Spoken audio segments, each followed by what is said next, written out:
Well, again, thank you all for being here. It's important that I provide you with the following announcement from the Office of the Oklahoma Attorney General. A 20-count felony indictment that relates to greed and corruption that has victimized hundreds of Oklahomans is being addressed this morning, has been addressed in a preliminary way this morning. But before I get into the details of the case, I want to thank VFW Post 577 Commander Josh Starks for first and foremost his service and dedication to our country through the armed services as an infantry officer in the United States Army and the Oklahoma National Guard. I also want to thank you for having us here today at this great facility in the efforts of veterans in rehabilitating this facility, getting it back into a useful, effective asset for you and your comrades is remarkable. So hats off. In a moment, Commander Starks will speak about what the VFW does for veterans and how charity fraud hurts their mission and the mission of charities around the country. We're also joined by AARP's Wayne Blackman, and he's going to spend some time with us this morning discussing how the AARP combats fraud and scams. I'm really honored to work with the AARP and our office's Consumer Protection Day and the AARP Fraud Watch seminars and educational events that we co-host around the state are important. We spend time with senior citizens, teaching them and their families about how they can avoid fraud. Thank you, Wayne, for being here this morning. So, I am announcing that we have formally filed a 20-count felony indictment against Jeff McDougal. He has been taken into custody this morning, I understand. He has been orchestrating a charity fraud involving a veterans organization. We received a complaint in April that began our investigation. We found evidence that McDougal allegedly was soliciting charitable contributions on behalf of an organization called American Oklahoma Veterans of Green Country. The investigation revealed a number of individuals McDougal defrauded. These individuals believed that they were giving to a similarly named charity called the Green Country Veterans Association. It became apparent that McDougal set this up intentionally to defraud his victims. A review of bank records and account information for American Oklahoma Veterans of Green Country show none of the funds were used to assist veterans or organizations helping veterans. The funds in the account were going directly to McDougal or different accounts controlled by Mr. McDougal. We are convinced that McDougal was preying on the patriotism and compassion of Oklahomans who wanted to give their hard-earned money to a good cause and to help veterans. Veterans who have put their lives on the line in defense of our great country. That is why he was arrested this morning and is being charged with 18 felony counts of obtaining property by false pretenses for an alleged charitable purpose. One count of making false statements on a registration application, and one count of using a name similar to another charitable organization for the purpose of deceiving the public. While this is an ongoing investigation, we needed to get these these charges filed as quickly as we could to get Mr. McDougal arrested and the operation shut down. To date, we have identified around 600 Oklahomans who are victims and have lost approximately $35,000. I want to repeat that this is an ongoing investigation, but we want to encourage anyone who gave to American Oklahoma Veterans of Green Country to go online to the Office of the Oklahoma Attorney General's website and fill out a charity complaint form. Organizations that support our veterans, like VFW and many others, provide expert-level care and resources to meet the needs of men and women who've served our country with honor. Conducting a charity fraud is one of the lowest forms of crime, and to do it in the name of nation's veterans is indeed appalling and repugnant. My commitment today is that we will hold this man accountable on behalf of the more than 300,000 veterans in the state of Oklahoma. That's our promise, and that's our commitment today to the people of the state and to the veterans that we should honor and revere every day. Now, to hear from a great veteran, I want to bring up Commander Josh Starks for his comments. Commander, you're on. Thank you. Thank you, sir. And thank you for your work. I appreciate it. I want to thank Attorney General Hunter for his efforts in shutting this down and going after the charity fraud. Words, I have a hard time finding the words that describe it. You have an individual and individuals that are in the community that go after and target our donors and utilize our veterans as a commodity to do that, which means that they're targeting the very people that have raised their right hand and protected their freedom, that took the time from their family, their lives, and assumed the risk to give up to their life. And these are the people that they're stealing from. I can't find the words from it. I will tell you here at the VFW, it hits us very hard. I have volunteers that give 30, 40 hours a week, donate their own money to make sure that veterans are cared for, to make sure that we file the claims with the VA, to make sure that we find support for their spouses, for their widows, for the orphans. This is what we do here. To hear that this goes on, that steals money from the donors and breaks the contract between those making the donations and those providing services is just horrific.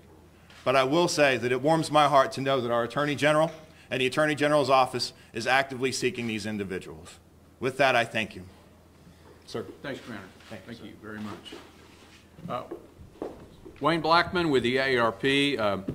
His background and expertise in the communication space is certainly something that the AARP and its members benefit from, and he's a great partner. And at this point, I'd like to recognize him for some comments. Wayne, you're on. Thank you, sir. I too would like to join those who today are having a mini celebration. It is a celebration of finding, identifying, and bringing to justice the process of getting rid of crime in our community. It is easy to arrive at a crime scene and find the guilty party. It is difficult to find a case where fraud is involved. Our organization was founded in 1958 by a woman named Ethel Andress Percy. Ethel was a retired school teacher and school principal. And when she retired, she went to visit a friend of hers in California, only to discover that this friend and co-teacher was living in a chicken coop because the retirement funds of that school district had been swindled by a fraud artist. Fraud is not new. The methods used are new. It is important for us to identify targets, and just as soldiers are targets, so are today's senior citizens targets. We know that there are those who care not one bit about the impact of their stealing, but they are thieves, they are lowlifes, and they need to be rounded up. So to that extent, we congratulate the Office of the Attorney General. We congratulate each and every police officer and investigator who did the hard work to find, locate, and assemble the evidence necessary to bring this individual to justice. And it is further important for everyone to know that organizations large and small, and by the way, 13,000 people a day visit the AARP's Fraud Watch page on the internet. We encourage you to as well. Organizations large and small have joined hands to find these individuals, and in working together with the Attorney General's office, organizations like the VFW, and others who are concerned about getting rid of this heinous crime in our community is foremost in what we do every day. It is my honor to speak to organizations about preventing this, and so I can give you 3 tips on how to prevent fraud in your life and the lives of seniors around you. Don't answer a phone call that you don't identify the number from, ever. If it's important enough, they'll call back. Don't ever let anyone enter your home on the premise that they represent an organization without a pre-approved appointment from you. And never give your Social Security number or other information to any other individual. That is the beginning of how fraud works, and from that it grows mightily. Thank you once again. It's an honor to be here today at the beginning of what we think is a great roundup of those who should be rounded up. And now in the halls of justice, we will deal with these individuals and continue to send a message that in partnership with the VFW, with the Attorney General's office, and other crime fighters, fraud will stop in our lifetime. Thank you, sir. Thank you, Wayne. Thank you very much. So talented people have options, and the fact that talented people have chosen to work with me in the Attorney General's office is something I'm very proud of. And today, involved in the investigation, I'd like to first of all introduce the Deputy Attorney General who heads up the Public Protection Unit, Dara Derryberry, Assistant Attorney General Julie Pittman, and 2 of our agents, Roland Garrett, Robert Fisher, who apprehended Mr. McDougal today and took him into custody. Thank you all very much for the great work you do on behalf of Oklahoma.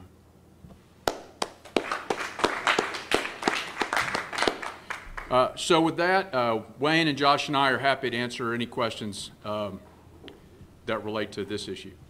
So, questions? Attorney General, I know you said that you believe that it's about $35,000, but you're still encouraging people to let you all know if they did donate. So we don't know if that's the cap of what it was, or if there's possibly more victims out there. Yeah, the investigation is ongoing, and so we would just encourage anybody that feels like they were victimized by the scam to go online and fill out a complaint form so that we can proceed with and conclude the investigation in an orderly way. Good question. Anybody else? Yes? How long do you all think that this has been going on? Roland, Robert, what do we think? How many months has this been going on? Approximately 2 years.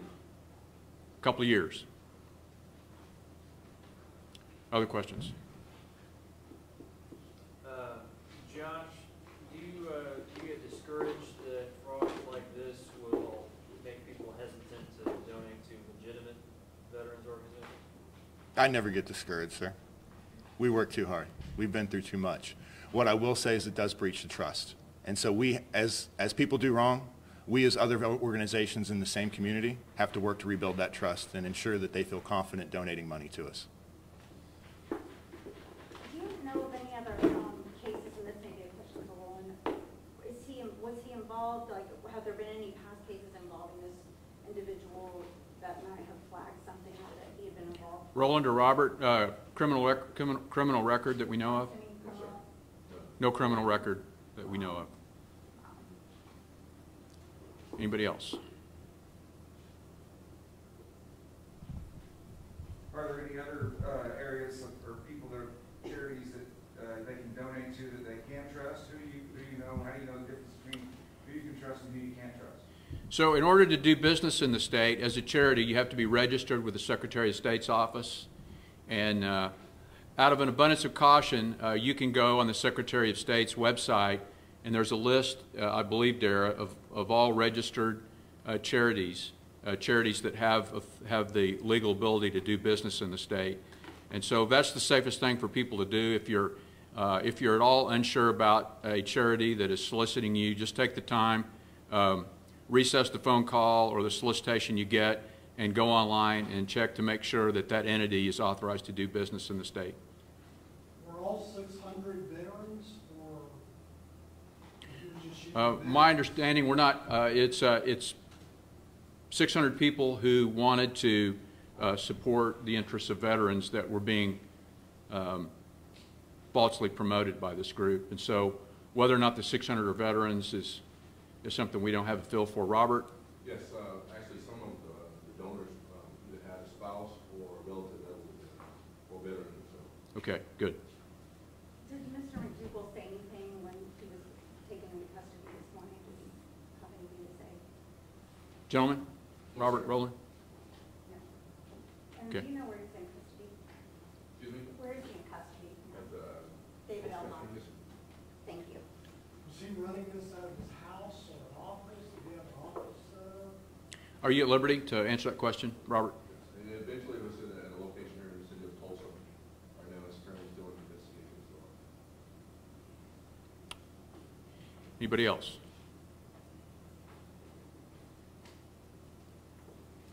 I might add one thing to the question of how do you check the legitimacy of charities. It is Go ahead, Mike. part of the concept of the Fraud Watch Network of the AARP is based on the concept that information is powerful. And so we gather information in two ways. With the cooperation of organizations like the Attorney General's office, we find lists of legitimate organizations and solicitors. And so that list is there and easy to decipher by state and by county. Also, we encourage our members to report instances of fraud. And in doing so, we find Fraud Watch hot zones. We find areas where fraud is going on. And remember, fraud comes in a lot of forms. The one we're talking about today, targeted VFW or veteran organizations or those who wish to support them. But frauds are in many forms, particularly immediately after a death. There is frauds, what we call the widow fraud. There's the grandmother fraud, where individuals get phone calls at night and says, hey, we have your grandson in custody, and he has one phone call and he has asked us to call you. And so fraud is a cancer. It has many types and styles. We encourage you to look at the AARP.org and follow the Fraud Watch train, and you will see zones that are known as hot zones for fraud and fraud activity. Thank you, Wayne. Other questions? So, Commander, I'm going to let you close, and then I'm going to be interrogated on State Question 788. You can take part in that too, Commander, if you want. Yeah, no. Thank you, though. I appreciate the offer. No, I really do. I appreciate everyone coming today. I definitely appreciate our community. This represents an individual and groups that are out there that are taking advantage. What it also represents is that Oklahomans, as a state, as citizens, are donating money to help veterans. That means the compassion and the care is there to make sure our veterans are taken care of after service, and I don't want to lose sight of that. These are good people giving dollars that they've hard-earned to make sure that our veterans are taken care of when they come home. And at the core of this, that's what we need to maintain. And I appreciate you protecting their interests, sir. So thank you all for coming today. Thank you very much.